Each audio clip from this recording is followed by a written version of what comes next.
मैं आप सब तमाम का शुक्रिया अदा करता हूँ।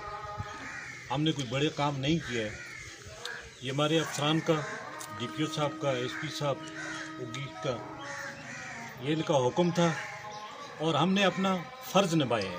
ये हमारी ड्यूटी में शामिल है। आपकी जान और माल की हिफाजत हमारी ड्यूटी है और इंशाल्लाह हम इसको निभाएंगे। आज के इस तवज्जुह पे फिर दोबारा आपका शुक्रिया अदा करता हूँ। आप आए हैं, हमारे हौसले बुलंद हैं कि आप हमारे साथ हैं और क्रिमिनल के अगेंस्ट हैं।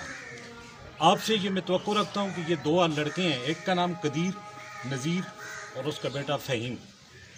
ये जहाँ कहीं भी आपको नज़र आते हैं हमें इतला दें, आपका नाम सीगा राज में रखा जाएगा। और मैं सीनियर अफसरान की मौजूदगी में ये आपको बताना चाहता हूँ मीडिया की तवज्जुह से, उसका नाम बिल्कुल सीगा राज में रहेगा और इंशाल्लाह उसको इनामात से भी हम नवाजेंगे और शमदड़े को, इस साइड को हम इंशाल्लाह बिल्कुल ज़ीरो टॉलरेंस पे लेकर जाएंगे। किसी के साथ कोई कंप्रोमाइज़ नहीं होगी और आइंदा के लिए हम जो इसकी छोटी बॉन्ड जमा करवाते हैं क्रिमिनल के, पुश्तनाई करते हैं, इंशाल्लाह उनकी हम शीटें खोल रहे हैं।